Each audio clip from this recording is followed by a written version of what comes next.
So there's our bucket. You can see the leaves have all popped on the material that is above water, and below water you can see all of the roots have shot out in search of good soil. So there's a close-up shot of the roots, and you can see the little white dots. Those are brand new root nodes. So ideally we would have gotten these in the ground about 5 or 6 days ago when nothing was presented except for those root nodes.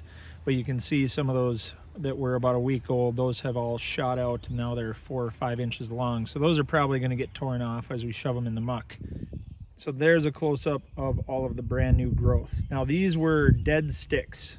Well, they look like dead sticks. They obviously weren't because of all the life left in them, but about a week ago was when we started to see the first root nodes.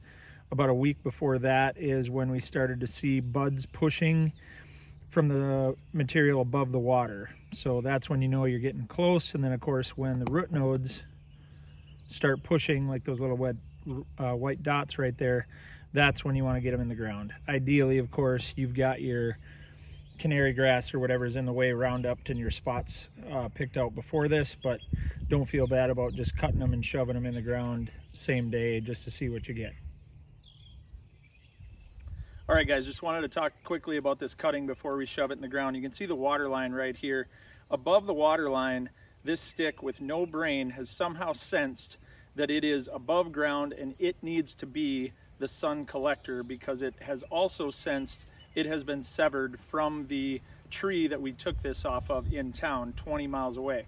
Below the water line, you can see all of these roots have formed, again, somehow sensing I have been severed from the plant. I used to be above ground as a branch. Now I'm below ground, buried by silt, buried by flood waters, whatever that may be. And that information is in this stick, ready to go before it got severed from the home plant. Now, if you think we used to be monkeys, this is something you would have to explain. The book of Romans tells us there is no denying the creation, and this stick is one of the best lessons that you could see with you, with your hunting buddies, with your kids on your own property, to watch this become a genetic clone. Let's go stick it in the ground and watch creation happen.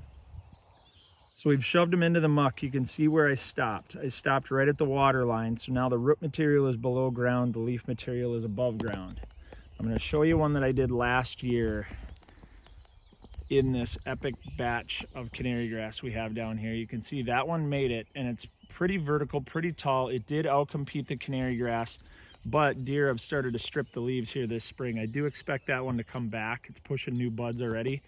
But you can see then behind it is a tree canopy that I dropped into this canary grass. So right here where we're planting cuttings, I did have to round up canary grass, and I'll probably have to hit it with clethodim every 4 to 6 weeks here in the summer just to keep it knocked down.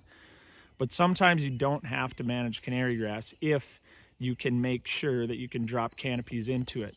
Now, if you don't have canopies available to drop into it, you can also haul a brush in, and that's what we did right there. And you can see the fantastic screening that still is after winter here in northern Minnesota. So you can make canary grass work for you, assuming, of course, you have diversity throughout the rest of the area. And that's definitely what we have through there. Lots of willow, lots of box elder, elm, dogwood, ash. Just a wonderful batch of diversity here. And then, of course, we're getting our willows growing right here.